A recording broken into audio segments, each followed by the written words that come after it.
দল গঠন করে জাতীয় নির্বাচনে সরকারের সব শক্তি ব্যবহার করা হলে ৫ আগস্টের আকাঙ্ক্ষা ব্যাহত হবে বলে মন্তব্য করেছেন বিএনপির স্থায়ী কমিটির সদস্য সালাউদ্দিন আহমেদ। জাতীয় প্রেস ক্লাবে জার্নালিস্ট অ্যাসোসিয়েশন আয়োজিত আলোচনা সভায় তিনি বলেন, একনায়কতন্ত্র যেন আর ফিরে না আসে সে বিষয়ে ঐক্যমতের কোনো বিকল্প নেই। আগামী নির্বাচনে আওয়ামী লীগ অংশ নিতে পারবে কিনা এ প্রসঙ্গে সালাউদ্দিন আহমেদ বলেন, দেশের জনগণই এই বিষয়ে সিদ্ধান্ত নেবে। প্রয়োজনে জন আকাঙ্ক্ষা পূরণে সরকারকে সঠিক পথে আনতে আন্দোলনের হুঁশিয়ারি দেন বিএনপির এই নেতা। তিনি বলেন, জাতীয় নির্বাচন বিলম্বিত হলে এর যৌক্তিক কারণ জনগণের কাছে স্পষ্ট করতে হবে। রাজনৈতিক দল গঠন করার জন্য রাজনৈতিক প্রক্রিয়ার মধ্য দিয়ে জনগণের সামনে আবির্ভূত হওয়া উত্তম। স্বাভাবিক রাজনৈতিক প্রক্রিয়ার মধ্য দিয়ে একটি গণতান্ত্রিক রাজনৈতিক দলের যদি আত্মপ্রকাশ হয়, এটা আমরাও স্বাগত জানাবো, জনগণও স্বাগত জানাবে। আসুন, এখন নির্বাচিত হওয়ার জন্য যদি বিভিন্ন কৌশলে সরকারের সমস্ত শক্তিকে প্রয়োগ করতে হয়, সেটা ফেসিবাদকে আবার দোষারোপ করে কি লাভ হবে? তাহলে এই জাতির, এই দেশের সামনে এগিয়ে যাওয়ার একমাত্র প্রাণ শক্তি হচ্ছে ফেসিবাদ বিরোধী জাতীয় ঐক্য। এই ঐক্যকে সারা জীবন আমাদের ধারণ করে যেতে হবে। 250-টিরও বেশি ডিজাইন অপশন নিয়ে ওয়ালটন স্মার্ট ফ্রিজ, বোঝে আপনার প্রয়োজন। অন্তর্বর্তী সরকার 6 মাসেও জনজীবনে স্বস্তি ফেরাতে পারেনি বলে জানিয়েছেন Centre for Policy Dialogue CPD. এজন্য শেখ হাসিনার নেতৃত্বাধীন স্বৈরাচার সরকারের ভুল নীতিকে দায়ী করেছে সংস্থাটি। সিপিডি ভবনে অর্থনীতির হালনাগাদ তথ্য তুলে ধরতে সংবাদ সম্মেলনে সংস্থাটির নির্বাহী পরিচালক ডক্টর ফাহমিদা খাতুন বলেন, পণ্যের দাম কমাতে সরকার কিছু পদক্ষেপ নিলেও তা একেবারেই ব্যর্থ হয়েছে। এ সময় দ্রুত গণতান্ত্রিক পথে যেতে হবে বলেও জানায় সিপিডি। ভরা মৌসুমে চড়া নিত্যপণ্যের বাজার, সবজির দাম কিছুটা সহনীয় থাকলেও বেশিরভাগ পণ্যই অতিরিক্ত দামে কিনতে হচ্ছে ভোক্তাদের। সিপিডি জানায়, মূল্যস্ফীতি কমাতে বাংলাদেশ ব্যাংকের সুদহার বৃদ্ধি সহ নানা পদক্ষেপ নিলেও চাঁদাবাজি ও মজুতদারি নিয়ন্ত্রণ করতে না পারার কারণে কোনোভাবেই নিয়ন্ত্রণে আসছে না নিত্যপণ্যের বাজার। তাদের মতে, অন্তর্বর্তীকালীন সরকার যদি সাহসী এবং জরুরি পদক্ষেপ না নেয়, তাহলে মূল্যবৃদ্ধির লাগাম টানা কঠিন হয়ে পড়বে। অন্তর্বর্তীকালীন সরকার যে অত্যাবশ্যকীয় বিভিন্ন পণ্যের উচ্চ মূল্যস্ফীতির বোঝা কমাতে সরবরাহ শৃঙ্খলে চাঁদাবাজি, মজুতদারি, অযৌক্তিক মূল্য নির্ধারণের মতো অনিয়ম, এগুলো মোকাবেলা করা সম্ভব হয়নি সেখানে সরকার, তেমন যার কারণে সরকার বিভিন্ন পণ্যের দাম কমাতে পারছে না।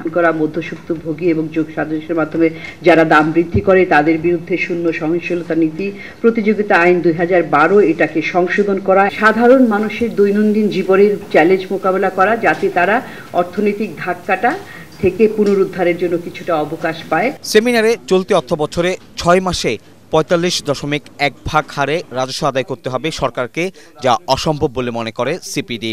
পরিবর্তিত সময়ে যে সুযোগ এসেছে তাকে কাজে লাগাতে পারেনি অন্তর্বর্তীকালীন সরকার বলেও মনে করে সংস্থাটি। সাধারণ মানুষের জীবনযাত্রা চিন্তা না করে শুল্ক বৃদ্ধিতে আইএমএফের চাপ গ্রহণযোগ্য নয় বলেও মত দেন তারা। 15% ফ্ল্যাট ভ্যাটের দিকে যাওয়ার একটা প্রচেষ্টা গ্রহণ করা হলো এমন একটা সময় যখন নাকি উচ্চ মূল্যস্ফীতির চাপে সবাই গত 3 বছর ধরে মোটামুটি হিমশিম খাচ্ছে। আমাদের মজুরি বৃদ্ধির হারের চেয়ে মূল্যস্ফীতি বৃদ্ধির হার দ্বিগুণ। সো জীবনযাপনের একটা অবনমন হচ্ছে।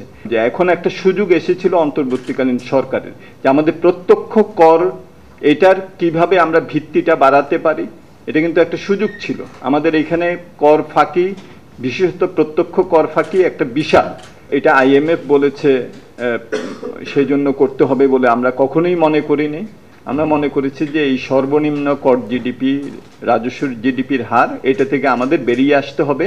তার কারণ আমরা সবসময় বলেছি যে এটার ফলে যেটা হচ্ছে, আমরা একটা বিপজ্জনক এবং বাধ্যতামূলক ঋণ নির্ভরতার মধ্যে আমরা চলে যাচ্ছি। অনুষ্ঠানে জানানো হয়, রাজনৈতিক কারণে নতুন বিনিয়োগে আস্থা হারাচ্ছেন উদ্যোক্তারা। সিপিডির মতে, দুষ্টু চক্রে আবদ্ধ বিদ্যুৎ ও জ্বালানি খাত, ব্যাংকিং খাতের দুর্বলতা কমাতে রুগ্ন ব্যাংকগুলোকে একীভূত করার পরামর্শ দিয়েছে সিপিডি।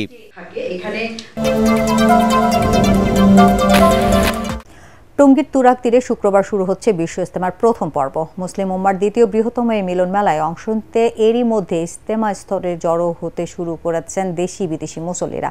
ইজতেমা মাঠ পরিদর্শন শেষে নিরাপত্তায় সব ধরনের প্রস্তুতি নেওয়ার কথা জানিয়েছেন আইজিপি বাহারুল আলম। যে অনেক অস্ত্র বাইরে আছে, পুরোপুরি আমরা এখন উদ্ধার করতে পারিনি। এবং অনেকটা ফ্লুইড স্টেট আছে সমাজের মধ্যেও, নানান ধরনের দ্বিধা আছে। তো এইটার প্রেক্ষিতেই আমরা কিন্তু নিরাপত্তা ব্যবস্থা আগের চাইতে অনেক সুদৃঢ় করেছি। ভারতের নয়াদিল্লিতে হতে যাওয়া বিজিবি বিএসএফ মহাপরিচালক পর্যায়ের বৈঠক পারস্পরিক আস্থা বাড়ানোর উপায় নিয়ে আলোচনা হবে বলে জানিয়েছেন স্বরাষ্ট্র উপদেষ্টা লেফটেন্যান্ট জেনারেল অবসরপ্রাপ্ত মোহাম্মদ জাহাঙ্গীর আলম চৌধুরী। তবে অতীতের মতো বাংলাদেশের পক্ষ থেকে কোনো ছাড় দেওয়া হবে না বলে জানান তিনি। এই উপলক্ষে সচিবালয়ের প্রস্তুতি সভা শেষে এসব কথা বলেন স্বরাষ্ট্র উপদেষ্টা।